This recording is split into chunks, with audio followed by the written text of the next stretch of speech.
For 67 years, I built what most people would call the American dream, a chain of 12 steakhouses across Texas that I started with a single food truck in Houston back in 1982. A marriage to my high school sweetheart Dorothy that lasted 44 years until cancer took her 3 years ago. And 3 children, who I raised to understand that hard work and integrity were worth more than any amount of money. My name is Harold, and what I'm about to tell you destroyed everything I believed about loyalty, family, and the people I trusted with my life.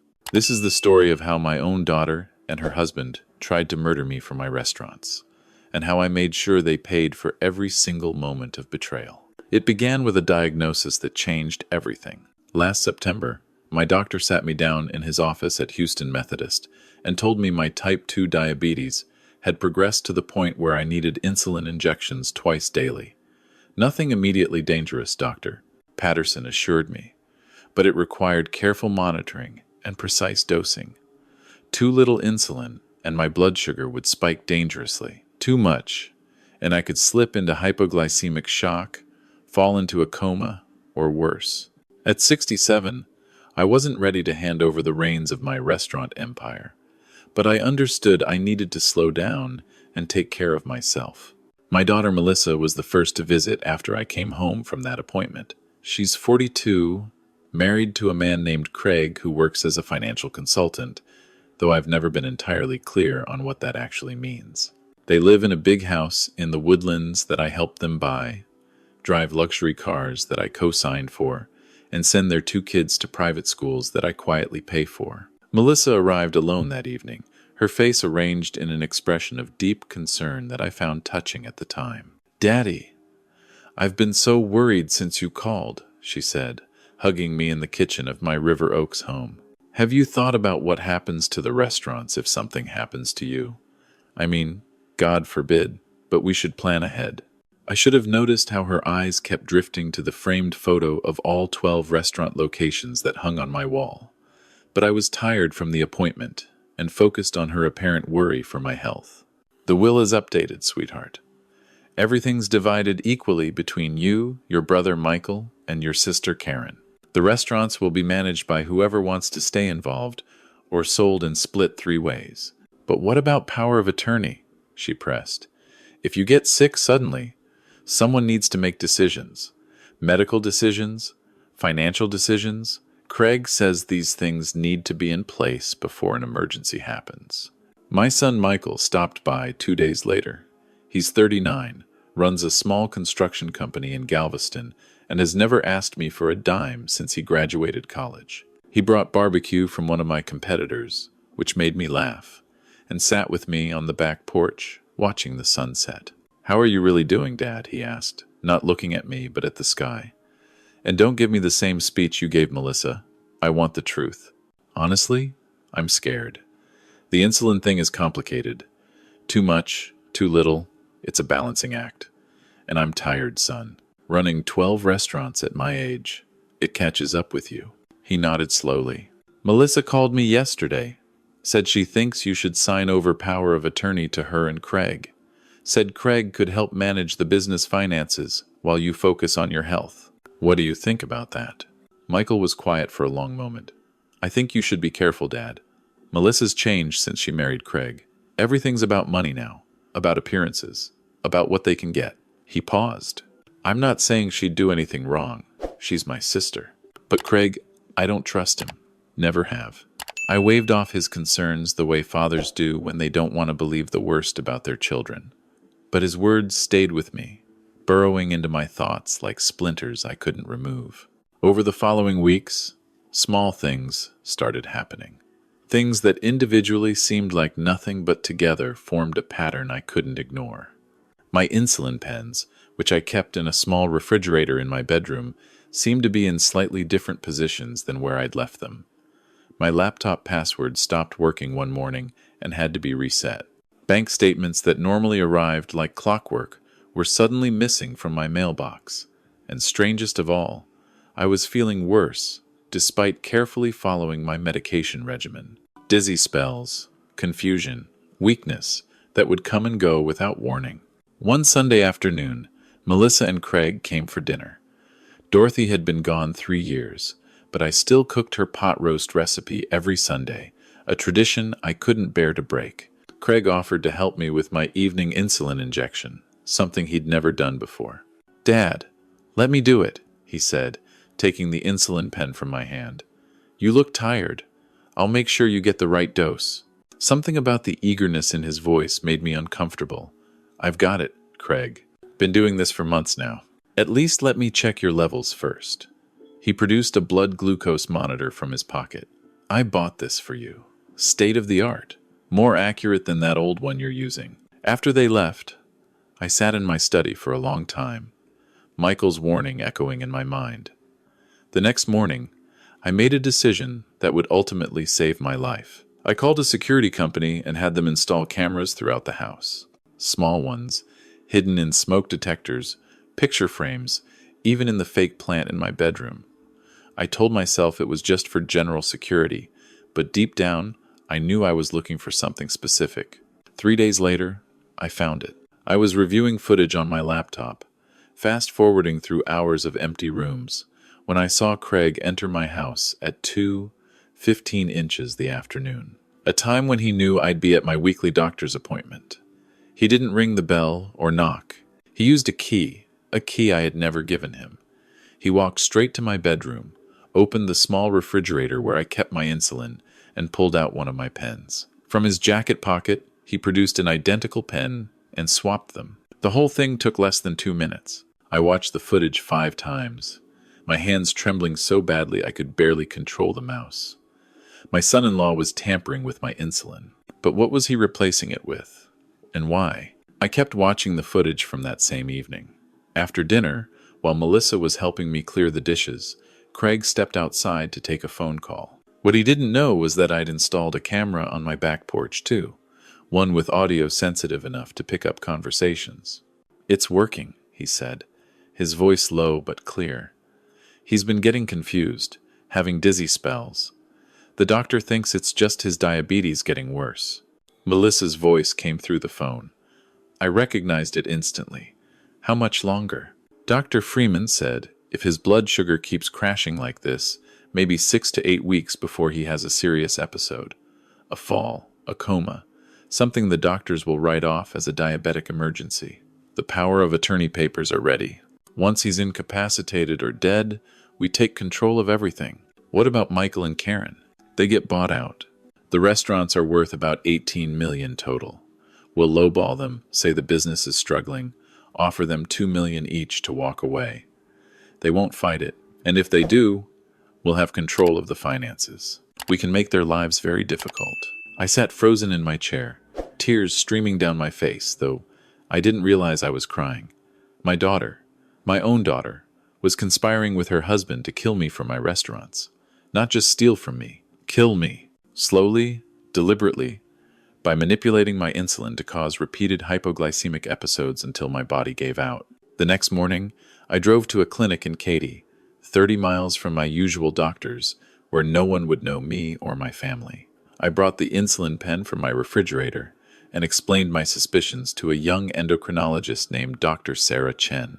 Her professional demeanor shifted to barely concealed horror as she listened to my story. She ran tests on my blood and analyzed the contents of the insulin pen. 2 days later, she called me with results that confirmed everything I feared. "Mr. Morrison, your insulin pen has been tampered with. Instead of your prescribed Lantus, it contains a much faster-acting insulin called Humalog, and at nearly triple the concentration. If you had continued using it as directed, you would have experienced severe, repeated hypoglycemic episodes. Confusion, loss of consciousness, seizures. Eventually, you would have fallen, or gone into a coma, or suffered cardiac arrest. And because you're diabetic, every doctor would have assumed it was a natural complication of your disease." I listened to her explain exactly how my daughter and her husband were murdering me, and something inside me that had been soft and forgiving turned to cold, hard steel. "Dr. Chen, I need you to document everything. Blood tests, insulin analysis, the timeline. I'll need you to testify if necessary." "Already done, Mr. Morrison. I've also contacted the police. This is attempted murder. Detective Williams from Houston PD will be reaching out to you. That evening, I called Michael and asked him to meet me at a diner in Pasadena, far from anywhere Melissa or Craig might see us. When he arrived and saw my face, he knew something terrible had happened. "Dad, what is it?" I showed him the security footage on my phone. I showed him the medical report. I told him everything. I watched my son's face cycle through disbelief, shock, and finally a cold fury I had never seen in him before. "I'll kill him," Michael said, his voice barely a whisper.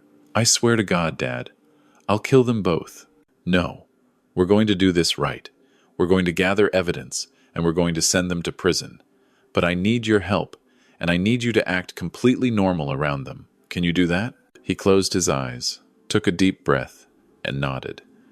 "Tell me what you need." Over the next 2 weeks, Michael and I worked with my lawyer, a ruthless man named James Caldwell, who had represented me in business disputes for 25 years. We gathered evidence systematically. The security footage showed 4 separate occasions where Craig had entered my home and tampered with my insulin. Dr. Chen provided comprehensive medical documentation proving exactly how the altered medication would have killed me. James hired a forensic accountant who discovered that Craig had been slowly siphoning money from the restaurant accounts for over a year. Nearly $400,000 transferred to accounts in his name alone. But the most damning evidence came from Melissa's own phone.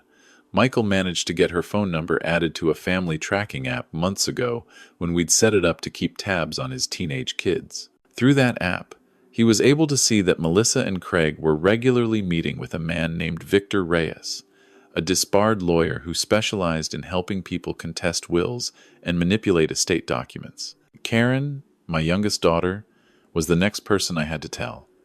She's 36, works as a nurse practitioner in San Antonio, and has always been the peacemaker of the family. She drove up the day after I called her and sat in stunned silence as I laid out everything. "This can't be real," she kept saying. "Melissa wouldn't. She couldn't." "I have it on video, sweetheart. I have medical proof. I have financial records. Your sister and her husband are trying to kill me." Karen cried for an hour. Then she dried her eyes and asked the same question Michael had asked. "What do you need me to do?" The hardest conversation was with Detective Williams. He was a heavy-set black man, in his 50s, with kind eyes that turned sharp as I walked him through the evidence. He asked me to do something that went against every instinct I had as a father. "Mr. Morrison, we need to catch them in the act. One more time, with our surveillance in place. Can you handle that? You're asking me to let my daughter's husband try to kill me again. I'm asking you to give us the evidence we need to put them away for a very long time." I agreed. For the next week, I pretended to get worse. I shuffled when I walked. I repeated questions I'd already asked. I let my hand shake when I held a coffee cup. I called Melissa to tell her I was considering signing the power of attorney documents Craig had been pushing on me. "Daddy, that's wonderful," she said, and the happiness in her voice was a knife in my heart. "Craig can come by tomorrow to help you through the paperwork." The police set up their own cameras. They positioned an unmarked van down the street. Dr. Chen stood by at a nearby hospital in case anything went wrong, and I sat in my living room with a legally prescribed, completely safe insulin pen that looked identical to the one Craig had been swapping. He arrived at 3 in the afternoon. Melissa didn't come with him, which the detective had predicted. She would want deniability. "Dad, you're looking tired," Craig said, settling onto my couch with a briefcase full of documents. "Maybe we should do the insulin injection first. Get that out of the way." "That would be good," I said, playing my part. "I've been so confused lately. Can't remember if I took my morning dose." I watched him go to my bedroom. Watched through the camera feed that Detective Williams was monitoring from the van. Watched my son-in-law open my refrigerator, take out the safe pen, and replace it with the deadly one he'd brought. Then he walked back to the living room with a smile on his face. "Here you go, Dad. Let me help you." "Actually," I said, and my voice changed from confused old man to something harder, "I don't think I'll be needing that." Detective Williams came through the front door with 2 officers behind him. The color drained from Craig's face so fast I thought he might faint. "Craig Peterson, you're under arrest for attempted murder, fraud, and conspiracy. You have the right to remain silent. They found everything. The altered insulin pen in his jacket, text messages on his phone coordinating with Melissa, financial records proving the embezzlement, emails with Victor Reyes discussing how to fast-track my death while avoiding suspicion. Melissa was arrested at her home 2 hours later, in front of her children, which broke something inside me that will never fully heal. The trial lasted 4 months. Michael and Karen sat with me every single day. I testified about the security footage, about the medical evidence, about the conversations I overheard. Dr. Chen explained to the jury exactly how the insulin manipulation would have killed me. The forensic accountant laid out the financial crimes in devastating detail. Melissa's lawyer tried to argue that she didn't know what Craig was doing, that she was a victim of her manipulative husband. But the text messages told a different story. Messages where she asked Craig if the project was on schedule. Messages where she discussed which of my restaurants to sell first. Messages where she complained that I was taking too long to die. The jury deliberated for 6 hours. Guilty on all counts. Craig was sentenced to 15 years in federal prison. Melissa received 12 years. Victor Reyes, who had helped them plan the scheme, received 8 years for conspiracy. I remember the moment the judge read Melissa's sentence. She turned to look at me, and for just a moment I saw not the greedy stranger she had become, but the little girl who used to help me flip pancakes on Sunday mornings. The girl who cried when her goldfish died and begged me to have a funeral for it in the backyard. Then her face hardened with resentment, and she was led away in handcuffs. Dorothy would have been devastated. I'm grateful every day that she didn't live to see what our daughter became. After the trial, I made changes. Big ones. I sold 8 of the 12 restaurants to a private equity firm for just over $11 million. I kept 4. The original ones I built with my own hands, and promoted longtime employees to manage them. Michael didn't want any money beyond what the will already promised him. Karen asked only for enough to pay off her student loans. The rest went into trust funds for Melissa's children, who are being raised by their other grandparents now, innocent victims of their parents' greed. I downsized from the big house in River Oaks to a modest place near the coast in Galveston, close to Michael and his family. I don't need 6 bedrooms anymore. I don't need a formal dining room that seats 12. What I need is a porch where I can watch the sunset, a kitchen where I can cook Sunday dinners for the family that stayed loyal, and a quiet place to think about what really matters. Last spring, Michael, Karen, and I took a trip to Alaska, something I'd always wanted to do but never made time for when I was building my empire. We watched glaciers calve into the sea, saw humpback whales breach against the horizon, and sat around campfires talking about everything except the trial, except Melissa, except the 18 months that nearly ended my life. One evening on the deck of our cruise ship, Karen took my hand. "Do you ever think about her, Dad?" I knew she meant Melissa. Every single day. I think about where I went wrong, what signs I missed, whether there was something I could have done differently. And what do you figure? That I gave her everything except the understanding that everything wasn't hers to take. I made it too easy. The house, the cars, the schools for her kids. I thought I was being a good father, but I was teaching her that she was entitled to my money without earning it. And when she wanted more, when Craig convinced her there was an easy way to get it all, she didn't have the character to say no. Michael leaned against the railing beside me. "That's on her, Dad, not on you. You taught us right from wrong." Melissa knew what she was doing was evil. She chose to do it anyway. I'm 68 now, a year older, and decades wiser than when this nightmare began. My diabetes is under control with proper medication, carefully monitored by doctors I trust completely. I walk every morning along the beach, sometimes alone, sometimes with Michael's kids who call me Grandpa Harold, and have no idea how close they came to losing me. Melissa is eligible for parole in 8 years. I don't know if I'll ever speak to her again. Part of me hopes she uses her time in prison to understand the magnitude of what she did. But another part of me knows that some betrayals are too deep to ever truly heal. You can forgive, maybe, with enough time, but you can never forget, and you can never fully trust again. But here's what I learned through all of this. True wealth isn't measured in restaurant chains or real estate holdings or bank accounts. It's measured in the people who stand beside you when the world crumbles.